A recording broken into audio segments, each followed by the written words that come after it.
O título da mensagem de hoje é O Guarda-Roupa de Deus. A palavra de Deus fala lá em Eclesiastes, capítulo 8, versículos 5 e 6, diz assim: Quem guarda o mandamento não experimenta nenhum mal, e o coração do sábio conhece o tempo e o modo. Porque para todo propósito há tempo e modo. Foi dito a respeito do tempo aqui, e há um tempo certo para cada coisa. E a palavra de Deus está falando que o homem sábio discerne o tempo e o modo de cada coisa. Então a gente precisa pedir ao Senhor sabedoria, porque é o homem sábio que discerne o tempo e o modo. Então a gente precisa clamar ao Senhor por sabedoria para a gente entender o tempo e o modo de Deus na nossa vida. Eu queria que você abrisse comigo em Eclesiastes, capítulo 3, versículo 1.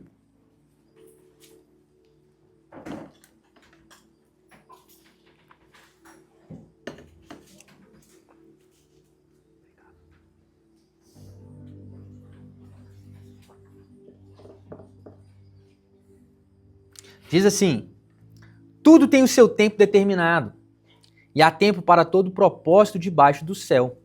Há tempo de nascer e tempo de morrer, tempo de plantar e tempo de arrancar o que se plantou, tempo de matar e tempo de curar, tempo de derrubar e tempo de construir, tempo de chorar e tempo de rir, tempo de prantear e tempo de saltar de alegria, tempo de espalhar pedras e tempo de ajuntar pedras, tempo de abraçar e tempo de deixar de abraçar, tempo de procurar e tempo de perder, tempo de guardar e tempo de jogar fora, tempo de rasgar e tempo de costurar, tempo de ficar calado e tempo de falar, tempo de amar e tempo de odiar, tempo de guerra e tempo de paz. Então aqui o autor de Eclesiastes está falando que é um tempo para cada coisa debaixo do céu. E ao mesmo tempo, quando ele vai lá na frente, alguns capítulos para frente aí, capítulo 8, ele vai falar que o homem sábio discerne o tempo e o modo. Então existe um tempo, né, para cada coisa que a gente vive. E a gente precisa entender, porque se a gente estiver fora do tempo, a gente vai deixar, a gente acaba patinando, ficando naquele lugar ali. E como o título da mensagem hoje é o guarda-roupa de Deus, a gente precisa entender um pouquinho, a gente consegue entender um pouquinho do tempo através das vestes. Quem é que gosta de moda aqui? Não significa que você se veste bem, mas você gosta de moda, né? E eu também gosto. E uma coisa que fala muito no meu coração é roupa. Deus usa muito roupa para falar no meu coração assim, ao longo dos anos. E falando de roupa, para entender o tempo, as nossas vestes conseguem revelar lugar. As nossas vestes conseguem revelar tempo, ofício, coração, identidade. Então, através das vestes, você consegue discernir. Você está num filme, você vê um cara de roupa de neve, né? É meio óbvio. Você consegue discernir o tempo que ele está vivendo ali. Então, por exemplo, o lugar. Tem a roupa que o cara usa para ir no casamento, para ir numa praia. Tem um cara que usa roupa para ir na festa, velório. Eu cheguei aqui, o Bora tá assim, uai, tá de luto? Porque eu tava todo de preto. Falei, tá amarrado, em nome de Jesus. Mas é por isso, por quê? Porque no velório você vai normalmente o quê? De preto. O casamento, o branco significa o quê? Pureza. A noiva está ali representando a pureza. Então, você vê que você não vai na praia, você não vai de calça jeans, não faz o menor sentido. Então, a roupa, ela vai revelar o lugar onde a pessoa está. Mas também revela o tempo, como frio, calor. Na Bíblia fala sobre arrependimento, quando os homens vestiam um pano de saco, era um tempo de se arrepender. Fala do tempo de festa, né? As mulheres aí costumam alugar, comprar vestido de festa, usa uma vez na vida, para ir lá naquele casamento, e não pode repetir, porque o casamento da outra não pode usar verde, que eu já usei, isso é uma loucura. Então é melhor alugar do que comprar, porque, né? Não dá para ficar repetindo. Mas outra coisa que a roupa revela, Pastor Fábio, é o ofício da pessoa. Né? Se a pessoa é médica, se a pessoa é um advogado, se a pessoa é um jogador de futebol. Embora hoje as pessoas estão burlando um pouquinho aí na questão do home office, né? Paletó em cima e cueca embaixo. É uma loucura. Mas a roupa revela o ofício também. Mas a roupa também revela o coração, né? Por exemplo, a roupa curta de uma mulher, ela revela o quê? Uma necessidade de ser aceita através do seu corpo. Uma mulher que usa fio dental, biquíni fio dental na praia, revela o quê? Que seu coração é imoral. Que o seu coração deseja ser amada a qualquer custo. Não é assim? A pessoa que vem de roupa curta na igreja é uma vergonha. Por quê? Porque esse não é o ambiente de você fazer. Na verdade, não existe um ambiente para um cristão usar uma roupa com um decotão. Não existe isso. Porque isso está falando da sua medida. Falando da minha medida. A roupa revela o nosso coração. O que está no nosso coração? As mulheres querem ser amadas a qualquer custo. Essa não é a cultura do céu, meu irmão. Essa não é a cultura do céu. Nós devemos nos comportar de acordo com a palavra de Deus. E então os homens também, usando roupa apertadinha assim para mostrar o tríceps, o bíceps, o íceps. Essa é a medida dele. Pastores, infelizmente pastores, usando esse tipo de roupa no púlpito. É a medida dele. Se você for olhar as primeiras cadeiras, é a medida dele. É o tipo de gente que frequenta o culto dele, gente vaidosa. Porque é a medida dele, você vai atrair aquilo que você emite. Então a sua roupa vai falar muito a seu respeito. Muito a seu respeito. E a gente está vivendo um tempo onde isso está se perdendo um pouco. A gente precisa voltar aos princípios bíblicos. É a sua medida usar, por exemplo, biquíni, fio dental, ou roupa curta, ou decote demais? É esse tipo de homem que você vai atrair. Você não vai atrair um homem santo. Um homem de Deus não vai olhar para você. O máximo que você vai fazer é desviar um homem de Deus. Essa é a nossa medida. Então a roupa ela vai falar do nosso coração. Ela vai revelar o nosso coração. Mas ela também revela a nossa identidade. Se você é filho de Deus ou filho do diabo. Ela revela a sua filiação. A pessoa olha para você e sabe. Então, percebe que a roupa, através da roupa a gente consegue discernir muita coisa? Então, por exemplo, eu vou ler para você para a gente ganhar tempo aqui. Lá em Gênesis capítulo 3, versículo 7, fala assim: então foram abertos os olhos de ambos, e conheceram que estavam nus, e coseram folhas de figueira, e fizeram para si aventais. Um dia eu estava lendo isso, preparando essa mensagem, e a última vez que eu preguei essa mensagem foi em 2022. Falei, nossa, quando Adão e Eva caiu, na versão Ark, tá falando que eles fizeram aventais. Em outras versões vai falar que eles fizeram cintas. Em outras versões fala que eles fizeram algo para se cobrir, mas não fala o quê. E aqui tá falando, na versão Ark, que eles fizeram para si aventais. E aí eu comecei a pensar. E muita gente que tem intimidade com Deus e cai da intimidade com Deus, eles entram no quê? No ativismo. Avental fala de quê? De serviço. Eles caíram da intimidade com Deus. É como se eles caíssem da intimidade com Deus, de ouvir e obedecer, para viver um ativismo. Aí me remeteu a Marta. Marta, tu te preocupas... Olha só, Marta, porém andava distraída em muito serviço. Eu imagino que Marta estava usando um avental dentro de casa ali.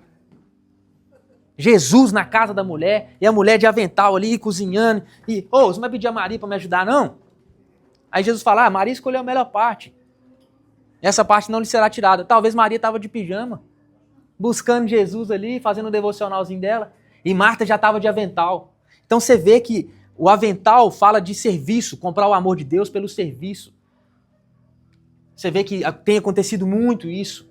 A igreja, o cara entra num serviço doido. Se você perguntar para ele assim, o que Jesus tem falado com você?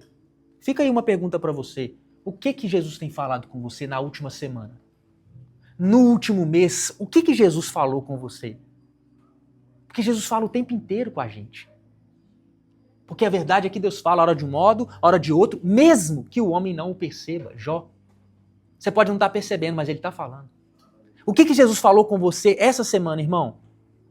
Irmão, o que Jesus falou com você? Talvez você não ouviu porque você está de avental. Está servindo na casa de Deus, num ativismo doido. E não consegue ouvir a voz de Deus. Você está envolvido com a obra de Deus. Mas você não consegue ouvir a voz de Deus. Irmão, tem uma lagartixa aqui que está arrancando minha paciência aqui. Ai. Obrigado, Rodrigo. Então, Então, às vezes, o cara está envolvido com a igreja, acha que está bem com Deus e está muito longe. Por quê? Porque ele está só usando avental. Ele está só servindo o Senhor. Mas a palavra de Deus fala que muitos naquele dia vão falar para ele: em teu nome eu curei enfermos, expulsei demônios, fiz milagres. E o Senhor fala assim: ei, apartai-vos de mim porque eu não vos conheço. O cara está envolvido com o serviço de Deus e não entrou no céu. Por quê? Porque não estava usando avental. E ele devia estar, era nu diante de Deus, desfrutando de uma intimidade com Deus. Então, você percebe que as roupas falam, talvez, de como você anda hoje. Mas nós temos, por exemplo, a identidade também é vista através da roupa. Por exemplo, quando Davi se apresentou diante de Saul, falou: eu vou matar esse circunciso aí, no nome do Senhor, eu vou contra Golias. Aí Saul vai e fala assim: você vai? Vou. Então aqui tá aqui, ó, as minhas roupas de guerra. Aí colocou ele no capacete, colocou a armadura, colocou tudo assim, só que Saul era muito alto e Davi era pequeno. A espada dele, ele não estava aguentando nem carregar a espada, tava aquele negócio, eu imagino que ele devia estar sambando assim. Como é que eu vou pra guerra sendo que essa armadura não é minha, pô? Não é assim que eu luto as minhas guerras. É assim que você luta. Falou: não dá não, rei. Eu vou ter que tirar essa armadura. Eu sei que foi boa a intenção, mas essa é a forma como o Senhor lutaria. Eu estou acostumado com estilingue. Vou lá no rio pegar 5 pedrinhas. Essa é a minha veste, essa é a minha arma de guerra. E ele derrubou Golias com as vestes que ele estava acostumado a usar, não com a do rei. Percebe que as nossas vestes falam da nossa identidade? Revelam a nossa identidade? Então, isso é só para a gente fazer um pano de fundo. Porque eu queria que você, depois, quando você for para casa, eu queria convidar você, essa semana, a ler a história de José, a partir de Gênesis 37. Eu queria que você, na sua casa, lesse a história de José e tentasse identificar qual a roupa, através das vestes de José, qual é a sua veste para esse tempo. A história de José começa com uma veste que eu chamo de veste profética. Abre comigo aí, Gênesis 37. Eu vou tentar não ler todos os textos. Mas, se houver necessidade, eu gostaria que você me acompanhasse na leitura. Então, deixa sua Bíblia sempre aberta em Gênesis, por favor. Capítulo 37, versículo 3. Porque hoje, creio que o Senhor quer falar conosco é que existe um tempo, para mim e para você, se iniciando agora. É o findar de um tempo, o começo de um novo tempo. Nós temos falado isso aqui desde a vigília, que a partir de novembro, Deus está mudando ciclos, fechando ciclos, abrindo ciclos, fechando portas, abrindo portas. Desde novembro que Deus está começando a fazer isso aqui. Deus tem alinhado isso aqui nessa casa. E não é à toa que agora está findando o ano também. Então muda-se o tempo mesmo. E você precisa discernir o seu tempo, a sua veste. O seu tempo, talvez através da sua veste. Fique atento para você se comportar de acordo com o seu tempo.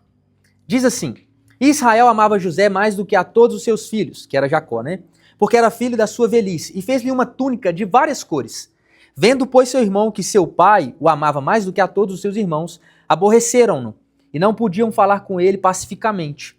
Sonhou também José um sonho, que contou a seus irmãos. Por isso o aborreciam ainda mais, e disse-lhes: Ouvi, peço-vos, este sonho que tenho sonhado. Eis que estávamos atando molhos no meio do campo, e eis que o meu molho se levantava e também ficava em pé. E eis que os vossos molhos o rodeavam e se inclinavam ao meu molho. Então lhe disseram seus irmãos: Tu, pois, deveras reinarás sobre nós? Tu deveras terás domínio sobre nós? Por isso, tanto mais o aborreciam por seus sonhos e por suas palavras. E sonhou ainda outro sonho, e contou a seus irmãos, e disse: Eis que ainda sonhei um sonho. E eis que o sol e a lua e 11 estrelas se inclinavam a mim. E contando a seu pai e a seus irmãos, repreendeu seu pai e disse-lhe: Que sonho é este que sonhaste? Porventura viremos eu e tua mãe e teus irmãos a inclinar-nos perante a ti em terra? Seus irmãos, pois, o invejavam, seu pai, porém, guardava este negócio no seu coração. Então José, o pai de José vestiu ele com uma túnica colorida. Algumas versões vão falar de manga longa, mas a mais aceita é a mais dita, né, digamos assim, a mais pregada, é colorida. Uma túnica colorida conforme a divulgação hoje do story do culto. Então ele estava com uma roupa bem bonita, bem colorida, bem chamativa, assim. E o pai dele fez essa túnica para ele porque o amava mais do que todos os seus outros irmãos, porque ele nasceu na velhice, então deu um renovo ali pro pai. Só que os irmãos ficavam com inveja disso, né? Então a primeira veste que José vestiu foi a veste profética. Porque José não estava vivendo aquela realidade da túnica ainda. José não estava vivendo a realidade daquele sonho. Ainda era um sonho. Era uma visão a respeito do seu futuro. E não é muito incomum que quando a gente converte, a gente começa a buscar o Senhor de todo o nosso coração, ele começa a revelar pra gente o quê? O nosso futuro, o nosso propósito. É o tempo onde ele começa a liberar as suas promessas sobre nós. Essa é a veste profética. Eu me lembro que quando eu converti, voltei para Jesus, né, em 2012, me apaixonei por Jesus ali, e eu comecei a buscar o Senhor pedindo uma esposa. Eu tinha 21 anos. E eu falei, Senhor, eu preciso de uma esposa, me dá uma esposa, me dá uma esposa, me dá uma esposa. E o Senhor me deu uma promessa. Me deu na Bíblia uma promessa, eu anotei a data, tudo bonitinho. Essa foi a primeira promessa que eu recebi do Senhor. Foi a primeira veste profética que eu recebi do Senhor. Isso foi muito bom para mim. Aleluia. Aleluia. Falou em casamento, né, irmã? Glória a Deus. É tempo de festa para alguns aí. Profético. Pega. Quem pegou, pegou. E isso foi muito bom para mim, receber essa promessa. Por quê? Porque isso me manteve no caminho. A palavra de Deus vai dizer lá em Pedro que para que o Senhor nos deu as suas preciosas promessas? Para nos preservar desse mundo caído e participar da sua natureza divina. Para nos preservar da corrupção que há no mundo e nos fazer participantes da natureza divina. Então, para que você recebe uma veste profética? Para que você recebe uma promessa? Justamente para você permanecer olhando para aquela promessa até que se cumpra. Então, eu recebi, por exemplo, a promessa da esposa. Então, eu não me envolvi com ninguém. A ideia de Deus é não se envolva com ninguém até eu falar quem é. Por quê? Porque isso me faz fugir da minha corrupção humana e me faz ser participante da natureza divina, que é o quê? Santidade. Separado para um propósito. Então, a veste profética é para isso. É para não te anunciar, não saia desse caminho. Então, não é muito incomum, né? O cara recebe um chamado missionário, né? Ele vai, o coração dele queima, ele vai no púlpito, ele entrega a vida dele. O outro recebe um chamado empresarial. E assim vai. Deus vai liberando promessas no início da caminhada, que são as vestes proféticas. E falando de veste, então a gente consegue discernir o tempo. E qual que é o tempo da veste profética? É o tempo da promessa, do propósito, da revelação do que Deus tem para a tua vida. E agora cabe você entrar nessa veste. Então, se Deus tem para você a veste de empresário, não adianta você fazer concurso público, não é lindo? Então, você tem que vestir a veste profética da empresa. Se Deus tem para você algo missionário, é essa visão que Deus tem para você. Embora você talvez seja carpinteiro durante 30 anos, o seu propósito é morrer na cruz. Talvez você se envolva com algumas coisas, mas você tem uma noção clara de qual é o seu propósito. Amém? Então, é a veste da profética. E qual que é o problema dessa veste? O problema dessa veste é que a gente quer morar lá. O problema de receber uma profecia, para nós, a gente consegue corromper até as coisas santas. A gente quer morar no futuro. Eu me lembro que quando Deus falou para mim, você vai casar, eu ficava assim, quem é?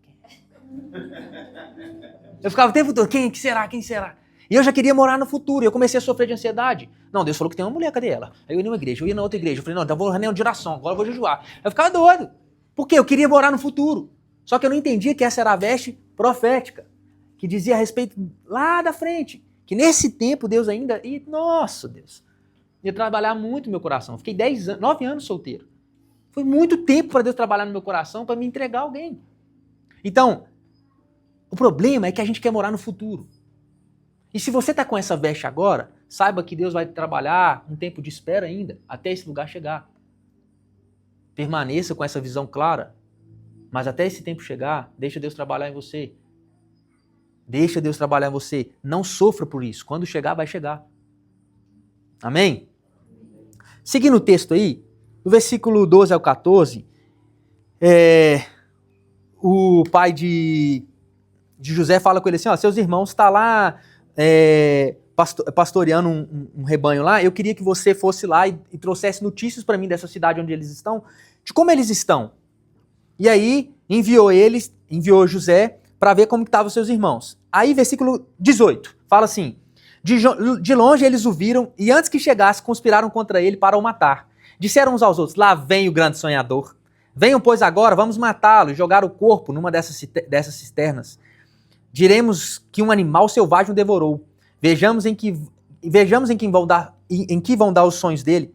Mas Rubem, ouvindo isso, livrou das mãos deles e disse, não lhe tiremos a vida. Rubem disse mais, não derramem sangue, joguem um rapaz naquela cisterna que está no deserto e não lhe façam mal.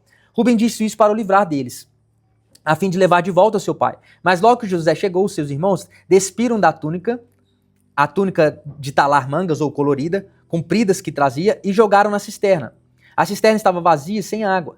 Depois sentaram-se para comer, levantando os olhos, viram que uma caravana de ismaelitas vinha de Gileade. Seus camelos traziam especiarias, bálsamos e mirra, que levavam para o Egito. Então Judá disse aos seus irmãos, o que vamos ganhar se matarmos o nosso irmão e depois escondermos a sua morte? Venham, vamos vendê-lo aos ismaelitas. Não lhe façamos mal, pois é nosso irmão, é do nosso sangue. Seus irmãos concordaram, e quando os mercadores midianitas passaram, os irmãos de José o tiraram da cisterna e o venderam aos ismaelitas por 20 moedas de prata. E os ismaelitas levaram José para o Egito. Capítulo 39 agora, versículo 1. José foi levado para o Egito, e Potifar, oficial de Faraó, comandante da guarda egípcio, comprou dos ismaelitas que tinham levado para lá. O Senhor Deus estava com José, que veio a ser um homem próspero, e estava na casa do seu dono egípcio. Potifar viu que o Senhor estava com José e que tudo o que ele fazia, o Senhor prosperava em suas mãos. O Senhor estava com José e que tudo o que ele fazia... Assim José achou favor diante dos olhos do seu dono e o servia. E ele pôs José por mordomo de sua casa, ele passou às mãos tudo o que tinha. E desde que Potifar o fez mordomo de sua casa e encarregando de tudo o que tinha, o Senhor abençoou a casa do Egito por causa de José. A bênção do Senhor estava sobre tudo o que tinha, tanto em casa como no campo. Potifar confiou tudo o que tinha às mãos de José, de maneira que não se preocupava com nada, a não ser com o pão que comia. José tinha um belo porte e boa aparência. Aqui é interessante porque os irmãos então venderam ele com inveja, né? A inveja ela vai tendo, não é o assunto da noite, mas a inveja ela tem níveis, né? O último nível dela é o assassinato. Então aqui ele, a ponto de mataram Jesus por inveja. Sempre que você sentir inveja no seu coração, normalmente não é uma coisa premeditada não, ela brota. Confessa ela na hora, pede o Senhor perdão e abençoa a pessoa de que você teve inveja, porque a inveja, quem pode suportar? A ira tem quem suporte, mas a inveja, irmão, é uma desgraça. Sempre que brotar no seu coração, não é se você tem inveja, é o quanto você tem. Ei, nós somos farinha do mesmo saco. Não é se você tem, é o quanto você ainda tem. Deus está nos limpando. Então toda vez que você sentir, pede o Senhor perdão e abençoa a pessoa. E aí, mataram então José de inveja. Venderam José por inveja. E ele se tornou então, aí o cara que cuidava da guarda real do rei lá, falou, não, eu vou comprar ele. Comprou ele e falou assim, não, mas tudo que o cara põe a mão é bênção, o cara é mordomo, tudo que ele põe a mão é bênção, pô. Ele contrata um cara, contrata o melhor. Ele vai fazer uma comida, faz o melhor. Ele vai vender alguma coisa pra mim, comprar algo, vai design de interiores aqui, ele contrata sempre, o cara tudo que faz prospera. Não, tudo, tá tudo na sua mão, cara. Agora, já que você tá fazendo tudo certo, fui confiando, assim, mas tá dando certo, tá contigo agora. Eu vou cuidar só do meu almoço. O resto é contigo.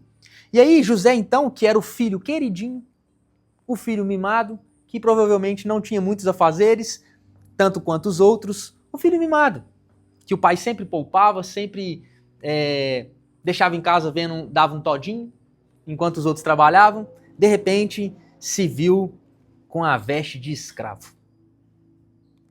E com a veste de escravo, ele teve que aprender a servir.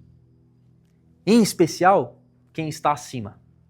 Servir pessoas de alto escalão. Ele teve que aprender o serviço. Porque provavelmente José era servido o tempo todo, era mimado. Ali ele aprendeu a servir e com o aprendizado do serviço ele ganhou uma veste ali dentro da veste de escravo que foi a veste da habilidade. Porque tudo que ele fazia dava certo. Ele aprendeu a ser habilidoso em administrar. Ele aprendeu a ser humilde. Estava aprendendo a humildade. Ele estava aprendendo a submissão a uma pessoa que não o mimava. Porque uma coisa é em casa, outra coisa é você trabalhar para outra pessoa. Ele teve que aprender a submissão. Ele teve que aprender a ser fiel. Ele teve que aprender habilidades mesmo, de lidar com o serviço ali, de mordomia. Então esse é o tempo de escravo. A palavra de Deus fala assim, ó, e se vocês não forem dignos de confiança em relação ao que é dos outros, quem lhes dará o que é de vocês? O tempo de serviço, a veste de escravo, ele estava aprendendo a ser fiel no que é dos outros, antes de Deus desconfiar o que era dele. Então ele recebeu a veste profética, mas antes de chegar lá, ele precisava aprender a ser fiel no que é do outro. Antes dele ter o ministério dele, ele precisava aprender a ser fiel no que é do outro. Antes dele ter a empresa dele, ele precisava aprender a ser fiel na empresa do outro. Porque é um teste. Deus estava aprimorando as suas habilidades e o seu caráter. E foi assim, por exemplo, com Eliseu, que foi fiel no ministério de Elias. E por ser fiel no ministério de Elias, ele recebeu porção dobrada de unção. É assim. Antes de Deus confiar de fato o que é nosso, ele primeiro nos confia algo que é do outro. Porque essa é a veste de escravo. Mas aí, não ficou só nisso. Ele estava lá de boa. Eu vou ganhar tempo aqui, vou tentar não ler essa parte, mas ele estava de boa lá. O Potifar confiava muito nele. E um dia ele estava lá servindo, Fábio. A mulher começou a dar em cima dele. A mulher de Potifar. Porque como ele era bonito, ele era belo, a mulher começou a dar em cima dele. Vamos pra cama comigo, vamos, moço. Aí ele falou, não, se você ler o texto, você vai ver. Ele falou assim, não, o senhor Potifar confiou tudo a mim. Eu tenho sido fiel a ele esse tempo todo. Pra você ter ideia, eu sou tão fiel a ele, ele gosta tanto de mim, que só a comida dele ele faz. Eu não vou deitar com a senhora, não. Aí a senhora, só que a mulher queria o tempo todo deitar com ele. O tempo todo convidava ele. E ele foi resistindo. Até que um dia, não tinha ninguém na casa. Ele estava lá, foi fazer um serviço na casa. A mulher falou com ele assim, José, vamos embora pra cama comigo? Ele falou, não, não vou não. Aí ela tentou agarrar ele. Quando ela tentou agarrar ele, o que aconteceu? Ele fugiu, as vestes provavelmente ficou na mão dela e ele fugiu.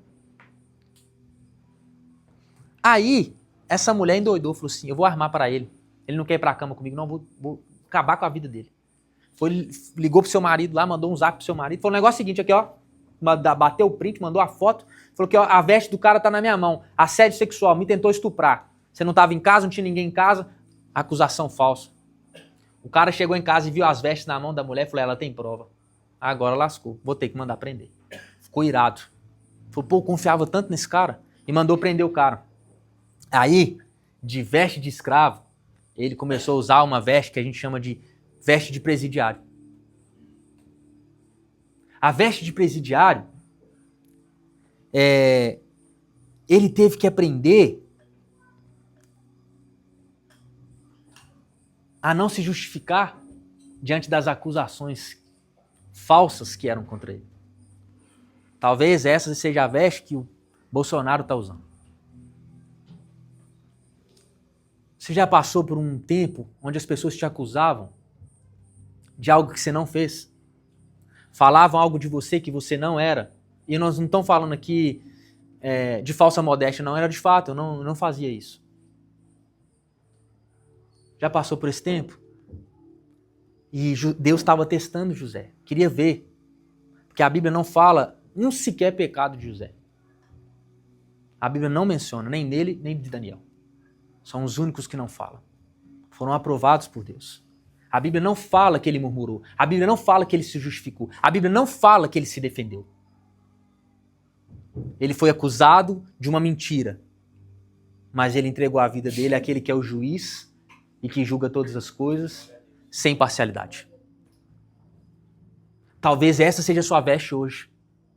A veste da acusação. E Deus está te testando. Deus está querendo trazer o caráter de Cristo para você. Que diante das acusações que Pilatos fazia, como uma ovelha muda, foi para o matador. Não existe ninguém certo como Jesus. E ele ainda assim foi calado.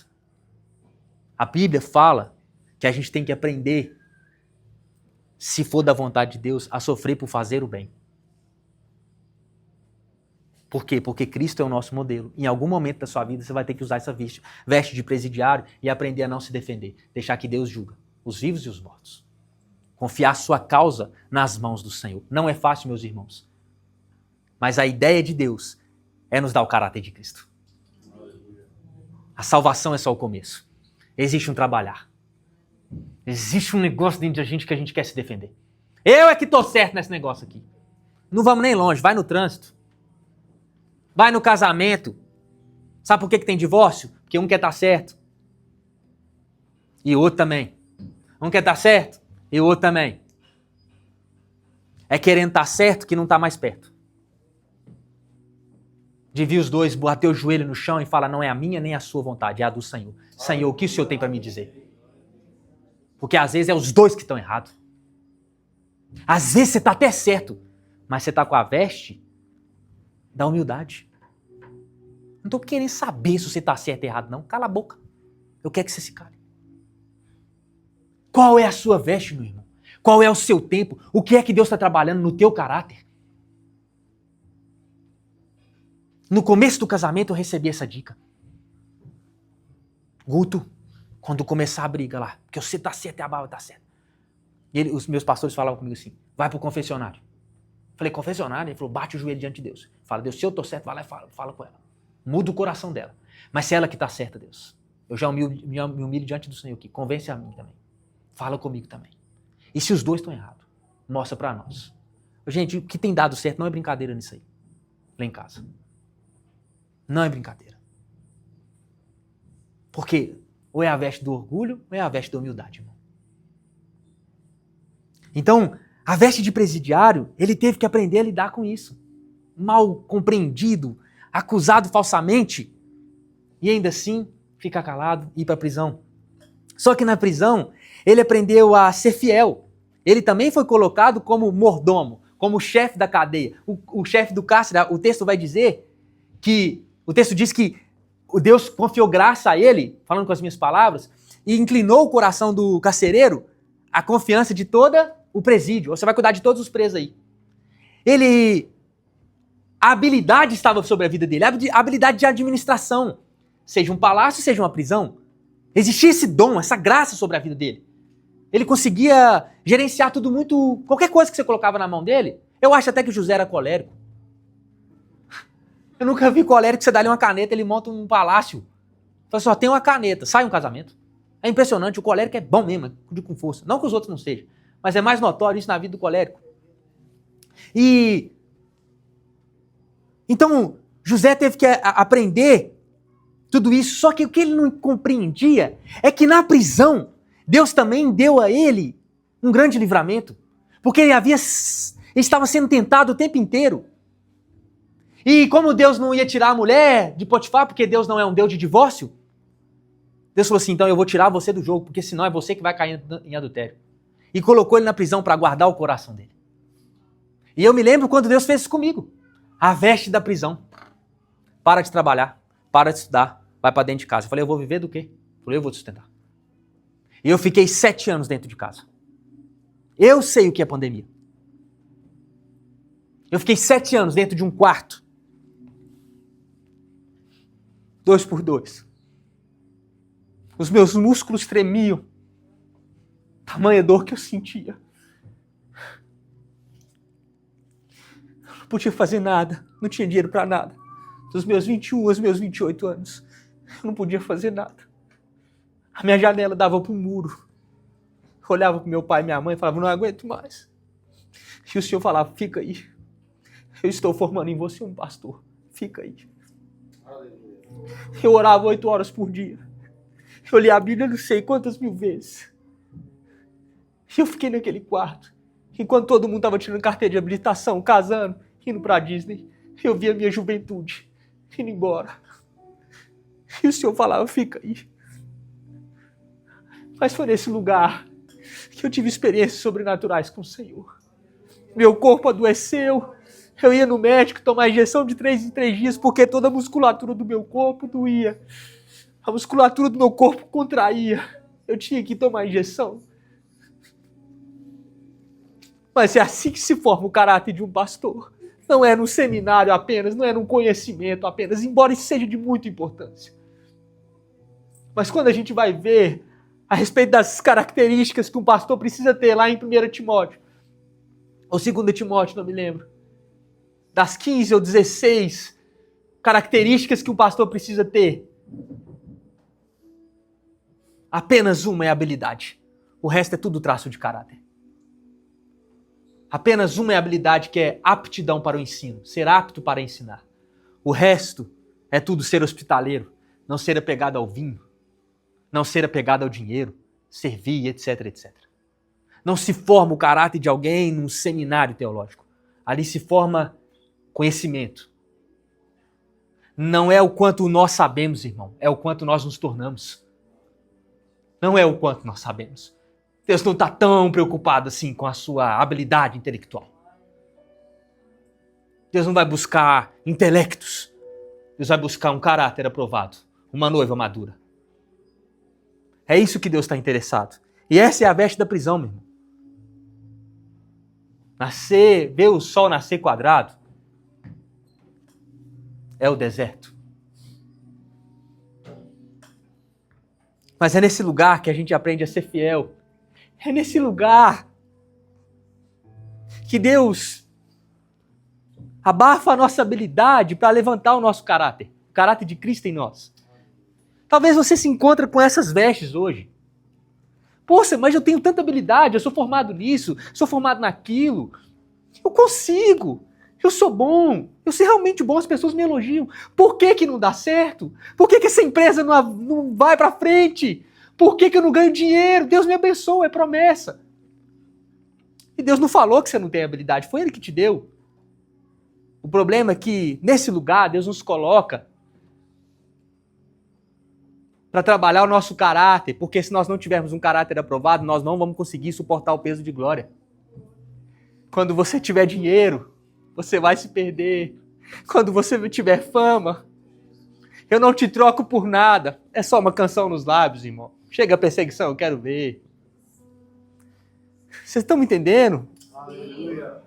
A veste da prisão é o tempo de Deus abafar a sua habilidade, ainda que ela exista, para trabalhar no seu caráter. Para você conseguir chegar lá e não se perder. Como José. Como Daniel. É por isso que não está dando certo. Não é o demônio. A sua vida não está na mão do capeta. A sua vida foi entregue a Jesus Cristo. A sua vida é dele. O ouro e a prata a mim pertence, diz o Senhor. Ele piscou, mudou sua realidade. Mas você precisa ter um caráter aprovado por Deus. Você ainda luta com suas próprias mãos. Você ainda não dá dízimo. Você ainda não se importa com ninguém. Sua vida é só trabalhar. Você ainda é maledicente. Você ainda é invejoso. Você ainda quer fazer na força do braço. Você ainda é vaidoso, irmão. Ostentador. Se tem uma palavra que Deus odeia, é a ostentação. Ele abomina. Sendo dono de tudo. Nasceu numa manjedoura e morreu e foi sepultado num túmulo emprestado. Meu amigo. A veste da prisão é a veste para abafar a sua habilidade, para exaltar o caráter de Cristo na tua vida. Dói mesmo, porque Jesus Cristo aprendeu a obediência por meio daquilo que sofreu, e nós também. A dor faz parte, irmão, do nosso processo. Não tira a cruz do evangelho, não. Não tira. Faz parte do processo, fica firme, vai passar. Mas também a veste da prisão é a veste onde ele aprendeu a ter intimidade com Deus e ele cresceu nos dons. Ele cresceu no dom de interpretação de sonhos. Foi ali, naquele quarto 2x2, que ele aprendeu a interpretar sonhos para servir a igreja de Jesus Cristo. Porque os dons é para servir. Ali ele aprendeu Sabe o que é massa? Na casa de Potifar, ele aprendeu a servir quem estava acima. Na prisão, ele aprendeu a servir os pequeninos. Nós precisamos aprender o rico e o pobre, o grande e o pequeno.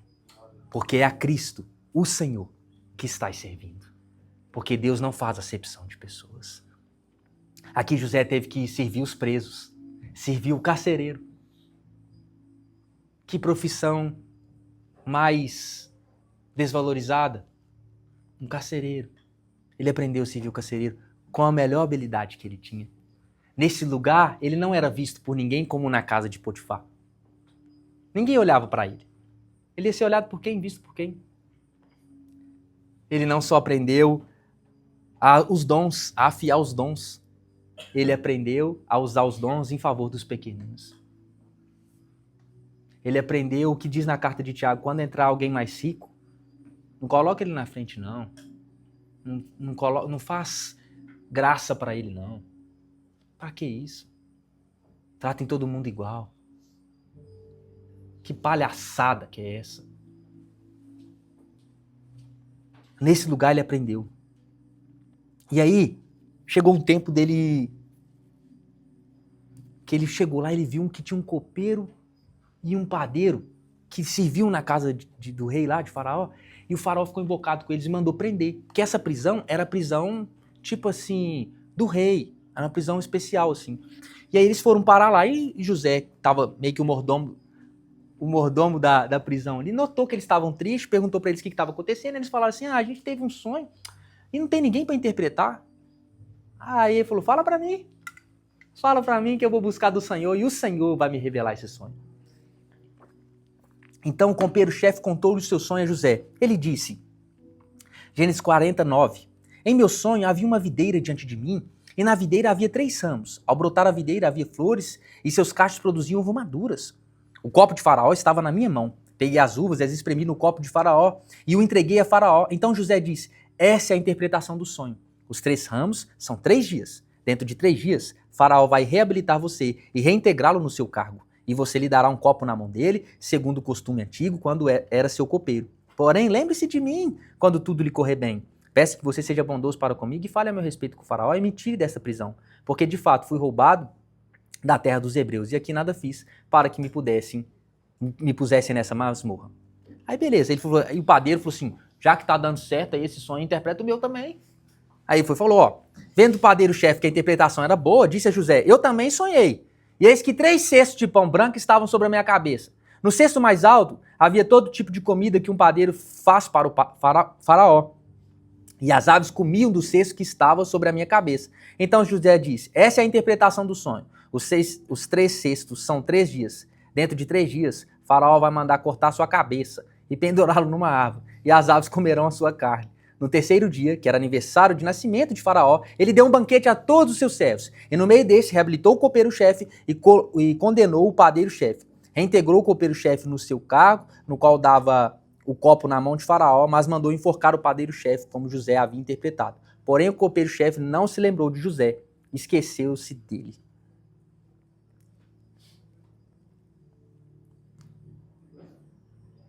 Se eu não identificar o propósito, eu vou encarar o processo como uma luta. A gente precisa discernir o nosso tempo. José deu uma tentadinha ali. Falou assim, ó, fala com o cara lá pra mim, que eu não fiz nada pra estar aqui não. Né? Se o rei gostar de mim aí, fala que eu vou me tirar daqui, pô, leva minha causa lá. Só que o cara esqueceu dele. Só que foi interessante porque ele ainda assim serviu os pequeninos. E aí, um dia, Faraó teve um sonho. Nesse sonho, ninguém estava conseguindo interpretar, os magos, ninguém estava conseguindo interpretar. Aí o copeiro falou, ô rei, passou os anos, eu esqueci do homem, tá lá na prisão. Eu tô aqui porque o homem revelou para mim qual que era o sonho. Aí ele falou, e eu tô aqui servindo o Senhor agora. Ele interpreta. Aí o Faraó falou assim, então manda chamar esse cara aí para mim, porque ninguém tá conseguindo. E mandou chamar José. E aí, mandou chamar José. Então, de vestes de prisioneiro, ele começou a vestir a veste da revelação. É interessante porque muito diz assim, quem não é visto não é lembrado. Só que isso aí, eles usam muito para network. Não, você tem que ser visto, tem que ir lá na festa, deixa as pessoas te verem, né? Não, tem que ver que você trabalha com isso, vai lá. Ô Fábio, você me apresenta pro fulano, que aí, né, você vai ver, tá. E aí a gente tá tentando dar o nosso jeitinho. Só que a palavra de Deus fala assim, que entra pro teu quarto, fecha a porta, e o Deus que te vê em secreto te recompensará. Eu já falei isso aqui algumas vezes, a gente não precisa de network de ninguém, não. A gente precisa de secreto, porque o Deus que te vê em secreto te recompensará. E foi isso que aconteceu com José. Ninguém estava vendo ele. Era causa perdida, meu amigo. Mas o Senhor via. O Senhor via. O fato dele ter sido, digamos assim, promovido espiritualmente, trouxe uma promoção naturalmente. O fato dele estar queimando ali na prisão, queimando nesse lugar todo, buscando Deus, sendo fiel nos dons, trouxe uma promoção natural para ele. E às vezes a gente acha que é o contrário. Aí, o rei mandou chamar José. E essas vestes é a veste da revelação. É a veste de ser ouvido, a veste de ser visto, ser percebido. É quando Deus dá testemunho de você, quando Deus te torna público. A palavra de Deus lá em Lucas, capítulo 1, versículo 80, fala: o menino crescia e se fortalecia em espírito, e ele viveu no deserto até aparecer publicamente a Israel. Falando de João Batista. Ele cresceu no deserto, na prisão. Ele cresceu nesse lugar, no Senhor, para ser fortalecido, até que chegou o tempo do propósito dele se tornar público. Foi o que aconteceu com José. Aí José vai e fala com o faraó, e faraó tem um sonho. E acompanha comigo aí, versículo 14, de Gênesis 41.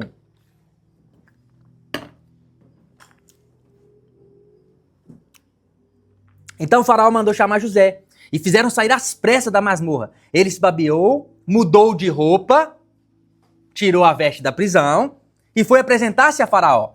Este lhe disse: tive um sonho, e não há quem interprete, porém ouvi falar a respeito de você, que quando ouve um sonho, é capaz de interpretá-lo.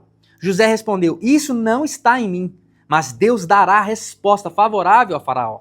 Então o faraó disse a José: no meu sonho, eu estava em pé na margem do Nilo, e eis que subiam dele 7 vacas gordas e de boa aparência, que pastavam no meio dos juncos. Após estas, subiam outras vacas fracas, muito feias e magras. Eu nunca tinha visto vacas tão feias em toda a terra do Egito.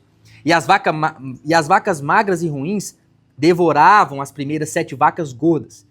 E depois de as terem engolido, não davam aparência de que as tinham devorado, pois o aspecto delas continuava ruim como no princípio. Então acordei. Depois vi em meu sonho que 7 espigas saíam da mesma haste, cheias e boas. Depois delas nasceram 7 espigas secas, mirradas e queimadas pelo vento leste. As 7 espigas mirradas devoraram as 7 espigas boas. Contei isso aos magos, mas ninguém foi capaz de me dar a interpretação. Então José respondeu: o sonho de faraó é apenas um. Deus revelou ao faraó o que ele vai fazer. As 7 vacas boas serão 7 anos. As 7 espigas boas, também são 7 anos. O sonho é um só. As 7 vacas magras e feias, que subiam após as primeiras, serão 7 anos, bem como as 7 espigas mirradas e queimadas pelo vento leste serão 7 anos de fome. Essa é a palavra, como acabo de dizer a faraó. Deus manifestou ao faraó o que ele vai fazer. Eis que vem 7 anos de grande abundância por toda a terra do Egito. Depois virão 7 anos de fome. Toda aquela abundância será esquecida na terra do Egito, e a fome consumirá a terra, e não será lembrada a abundância na terra por causa da fome que seguirá, porque será gravíssima. O sonho de Faraó foi repetido porque a coisa é estabelecida por Deus, e Deus se apressa a fazê-la. Fica a dica aí, sonhou a mesma coisa 2 vezes, teve a mesma visão 2 vezes.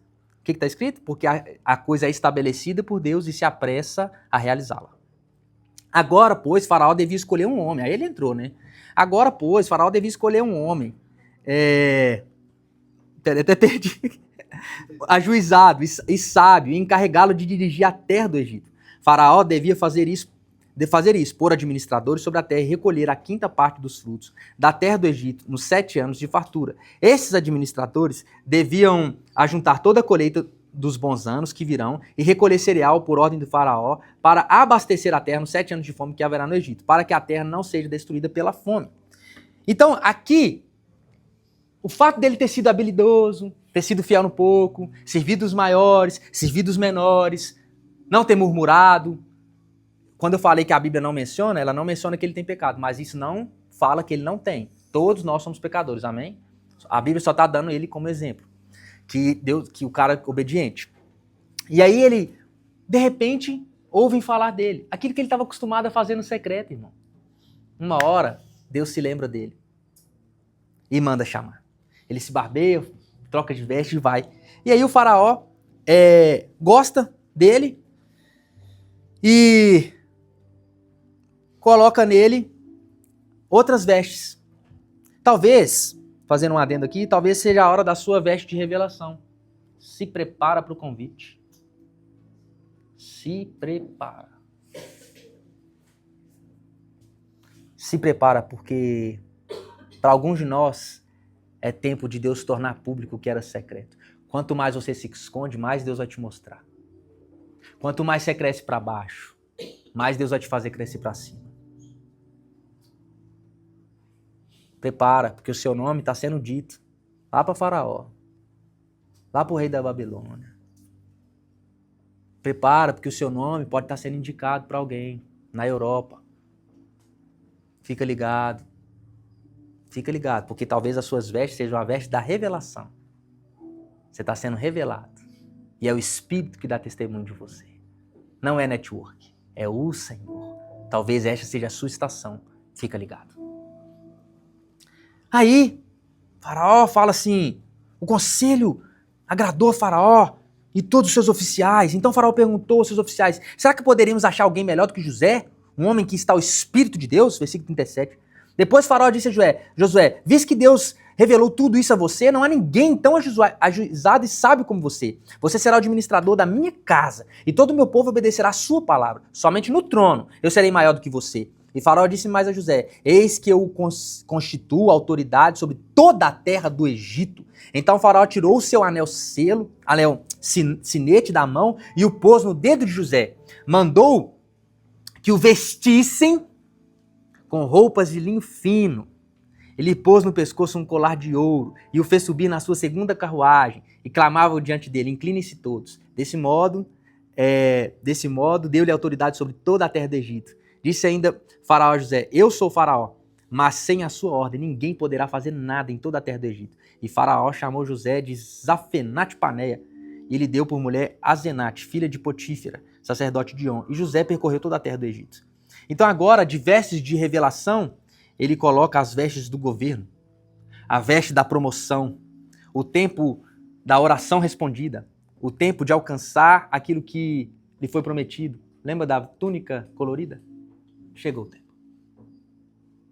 Chegou o tempo de viver a promessa, de alcançar a terra prometida. Depois de todo o processo, chegou a hora de você alcançar as vestes do governo. Só que é interessante que junto com as vestes de governo, Deus deu ele uma esposa. Você sabe por quê? Porque antes de você governar uma nação, você precisa aprender a governar um lar. É por isso que o pastor precisa ser casado. Homem de uma mulher só. Porque ele precisa aprender a governar um lar antes de governar uma nação. A nação do Senhor. Então, talvez seja agora o tempo, você já saiu do Egito, passou pelo deserto, foi aprovado por Deus. Talvez chegou na terra prometida. Talvez chegou o seu tempo. Qual é a sua veste, irmão? Através das vestes de José, eu quero mostrar para você, fazer você pensar qual é a sua veste para esse tempo. Porque nós não podemos ser reprovados. Deus ficou tentando aprovar um povo durante 40 anos.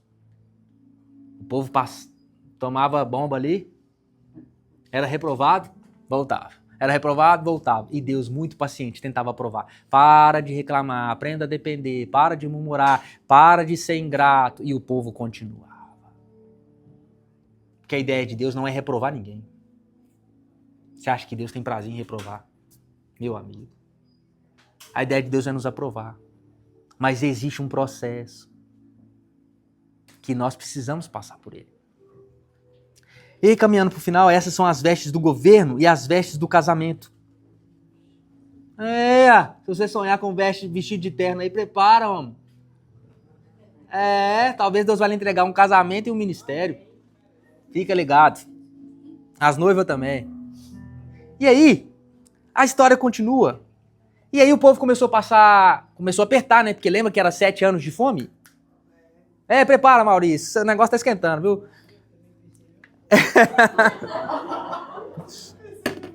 Dá um sonho pra ele, Jesus. Pega ele. Aleluia. E aí, segue o ritmo. Chega um momento que o negócio começou a apertar, porque era 7 anos de fartura, depois 7 anos de fome. Lembra? Aí todo mundo começou a vender suas propriedades e começar a comprar cereal, comprar comida na mão de José. Porque só José tinha, porque ele guardou 20% de tudo. Tudo que produziu o Egito, ele guardou a quinta parte. 20%, fica a dica. Guardou a quinta parte. E aí tinha comida e armazenado, nossa, demais. Aí o povo começava a vender seus boi, começava a vender isso, vender aquilo, para comprar comida na mão dele. Afinal de contas, só ele tinha, porque só ele juntou em 7 anos. Ele juntou. Aí, a família de José fala, o negócio apertou aqui. Jacó, Israel, fala assim, meus filhos, vai lá buscar no Egito comida, porque o negócio aqui ficou feio. Os irmãos de José vai. Os irmãos de José vai buscar comida. Quando chega lá, eles não reconheceram José. Porque José estava diferente. Afinal de contas, venderam ele como escravo. Quem é que podia imaginar que o escravo se tornou rei, governador? Nós somos os improváveis. Nós somos os improváveis. Deus tem um negócio com os rejeitados. Quando eu vejo um rejeitado, eu já dou uma coladinha nele. Deus tem um negócio com o rejeitado, irmão. Quando você vê alguém rejeitado, sabe o cara que todo mundo rejeitou na escola? Hoje, provavelmente, ele é chefe de alguém. Cola no rejeitado que Deus tem.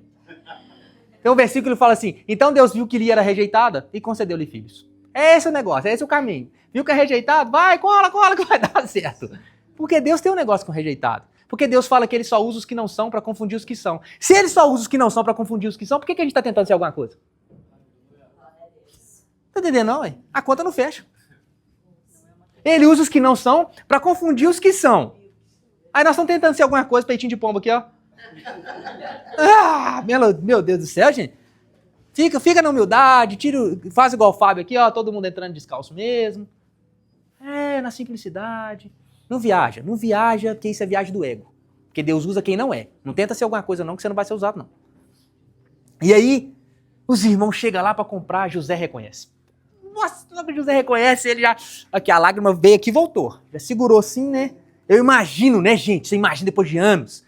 Pessoa que te fez tanto mal, você tem que lidar com aquilo. É a hora do prumo. Ixi, é agora que eu vou testar, mano. Aí vem o povo pra comprar. Aí ele vai falar assim, eu vou falar coisa em português, não vou falar em inglês. Chama o intérprete. Aí o intérprete começa. O José tá falando, o que vocês vieram fazer aqui? Aí ele não fala na linguagem deles, não, é pra confundir. Aí ele fez umas piadinhas, que ele não é bobo também, né? Fez umas piadinhas com os caras ali e tal. E não deixou descobrirem quem ele era. Aí isso. A história é longa, eu não vou entrar muito não, porque senão nós vamos ficar aqui até amanhã. Não que seja um problema, né? Mas lê em casa. Aí, teve uma hora que José já não estava conseguindo se conter mais. Falou, não dá, mas agora é muito sentimento que está aqui dentro. Eu não consigo mais, porque ele lidava com os irmãos dele e ele ia no banheiro, sei lá onde é que ele ia, ele chorava. Chorava. Chegava as lágrimas e voltava. Oi? Chora. Ele estava tentando lidar com o sentimento dele, imagina a loucura. Ele fez umas piadinhas com eles, coloca um negócio aí e fala que roubou. Aí colocou um negócio lá, pediu o servo dele pra colocar um negócio na mala desse, pra fingir que roubou. Ele fez umas piadinhas assim, sabe? Porque José era homem com nós mesmo, velho. José era tipo a gente mesmo. E era irmão, né? E aí, beleza. Só que teve uma hora que ele não tava conseguindo se conter mais. Abre comigo, Gênesis 45, versículo 1. E a gente acaba aqui.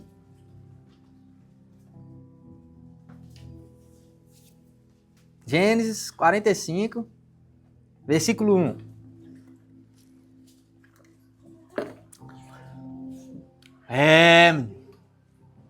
Esse Deus é bom demais. Então José, não conseguindo se conter diante de todos que estavam com ele, gritou: saiam todos da minha presença. E ninguém ficou com ele. Quando José se deu a conhecer seus irmãos, e levantou a voz em choro, de maneira que os egípcios ouviam, e também a casa de Faraó. Você imagina? Era urro, era choro, meu Deus. E disse a seus irmãos: eu sou José. Agora já está falando português. Meu pai ainda está vivo. E seus irmãos não lhe puderam responder de tão assustados que ficaram diante dele. Eu imagino que eles ficaram com medo.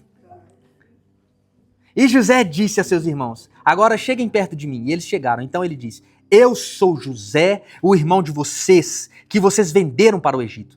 Agora, pois, não fiquem tristes, nem irritados contra vocês mesmos por terem me vendido para cá, porque foi para a preservação da vida que Deus me enviou adiante de vocês. Aleluia. Porque já houve 2 anos de fome na terra e ainda restam 5 anos em que não haverá lavoura nem colheita. Deus me enviou adiante de vocês para que fosse conservado para vocês um remanescente na terra e para que a vida de vocês fosse salva por meio de um grande livramento. Assim, não foram vocês que me enviaram para cá, e sim Deus que fez de mim como que um pai de Faraó e senhor de toda a sua casa, e como governador em toda a terra do Egito. Voltem depressa para junto de meu pai e digam a ele: assim manda dizer o seu filho José: Deus me pôs por senhor em toda a terra do Egito. Venha para junto de mim, não demore. O Senhor habitará na terra de Gósen, a melhor parte da terra. Estará perto de mim. O Senhor, os seus filhos, os filhos de seus filhos, os seus rebanhos, o seu gado e tudo que lhe pertence. Ali eu o sustentarei, porque ainda haverá 5 anos de fome. Do contrário, acabará empobrecendo o Senhor, a sua casa e tudo que lhe pertence. José continuou: eis que vocês mesmos estão vendo. O meu irmão, eis que vocês todos estão vendo, e meu irmão Benjamim vê também que sou eu mesmo quem está falando com vocês. Anunciem a meu pai toda a minha glória no Egito e tudo que vocês puderem ver. Vão depressa e tragam meu pai para cá. E lançando-se ao pescoço do seu irmão Benjamim, chorou. E abraçado com ele, Benjamim também chorou. José beijou todos os seus irmãos e chorou abraçado com eles. Depois os seus irmãos falaram com ele. É interessante porque as últimas vestes de José são as vestes da verdade, do perdão e da remissão. Na casa dos seus antepassados sempre houve mentira. E José reme isso. Sempre houve mentira. Se você estudar a história dos patriarcas, você vai ver que eles mentiram.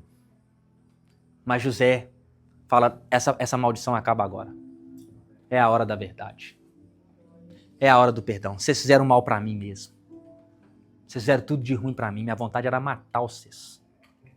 Mas eu vi que foi o Senhor que fez isso. Foi o modo como Deus me enviou.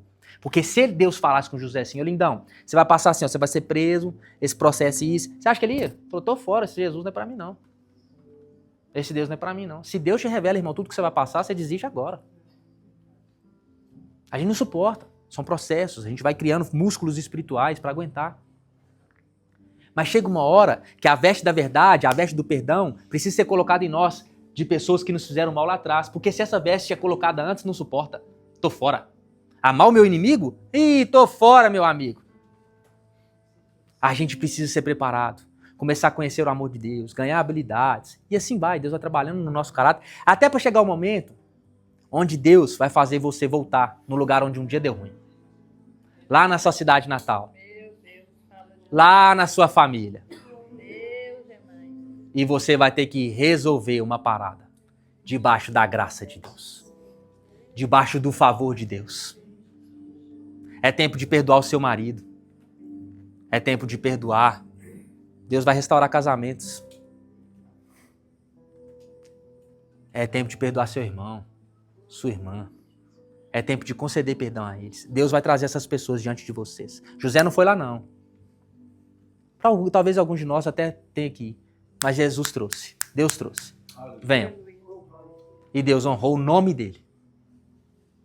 O nome perdoador, o nome consolador. Deus curou, trouxe cura na alma, Deus resolveu. Um dos tempos para agora é tempo de voltar. Fazer o caminho de volta. Não insista em ir para frente quando Deus está mandando você fazer o caminho de volta. Porque para você ir para frente, você precisa resolver isso aqui. Quando José chegou lá, pensa comigo, multimilionário, ele podia simplesmente ter falado: não, vai morrer de fome. Mas Deus entendeu Que o dom que Deus deu para ele, o presente, o dinheiro, a fama, era para servir.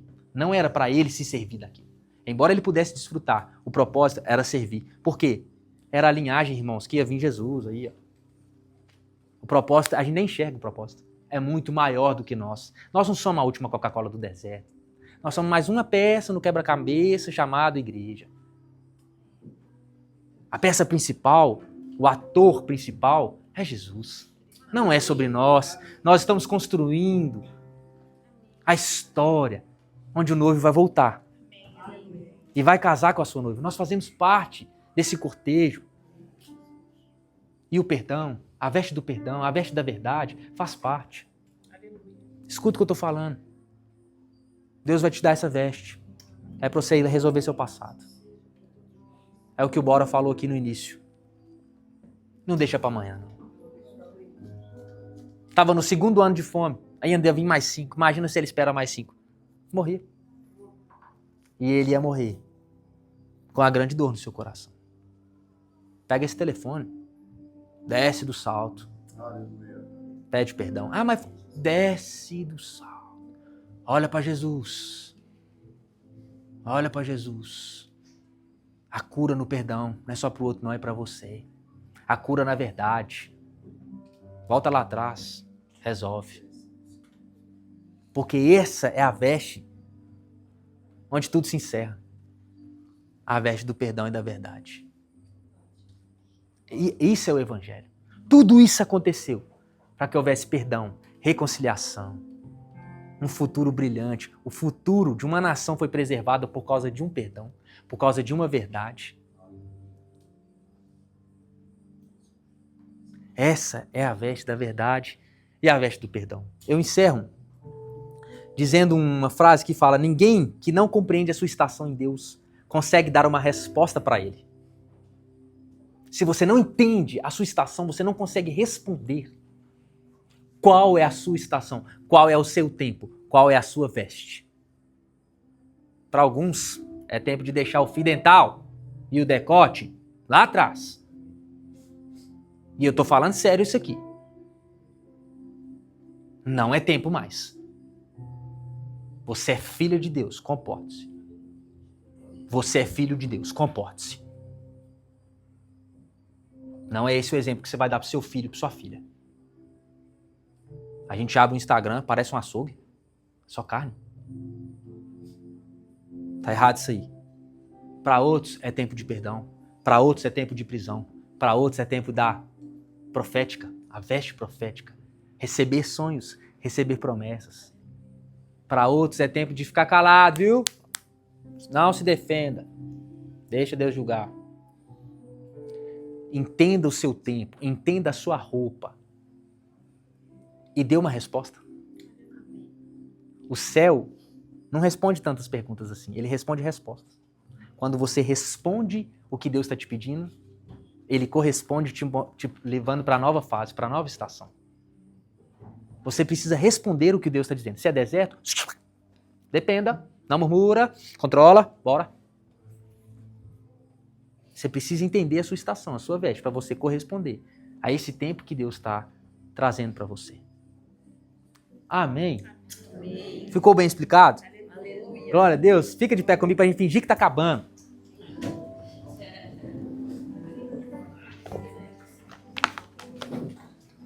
Vamos orar?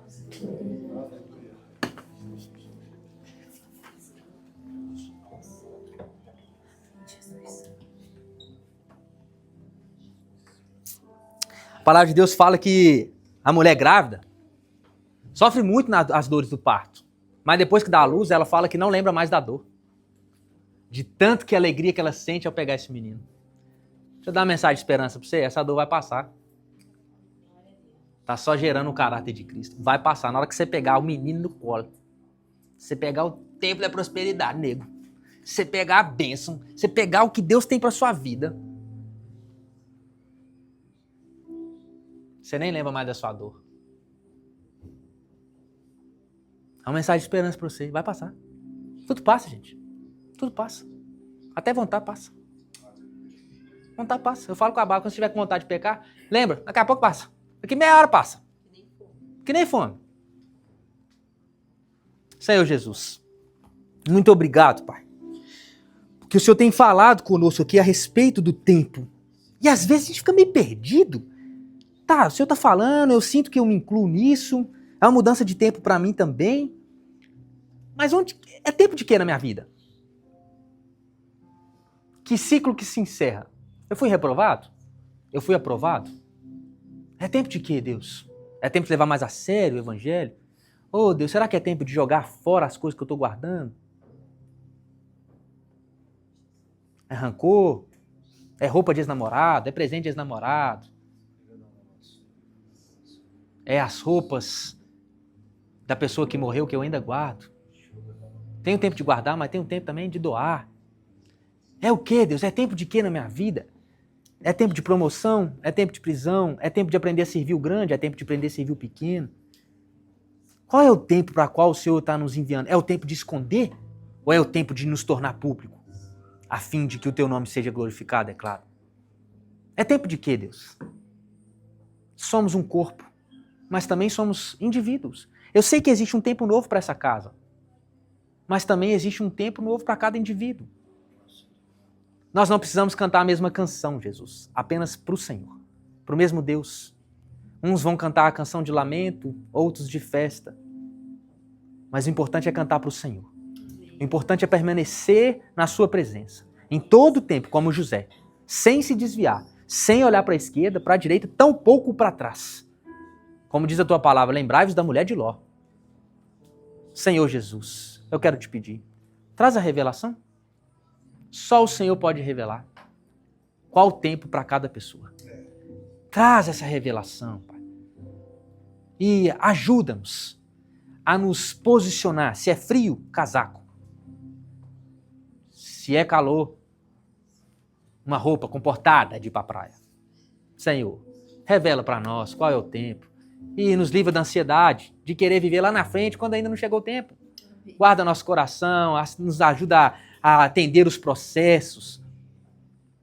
Fala com os meus irmãos em sonhos. Fala com meus irmãos em visões. Fala com os meus irmãos na tua palavra.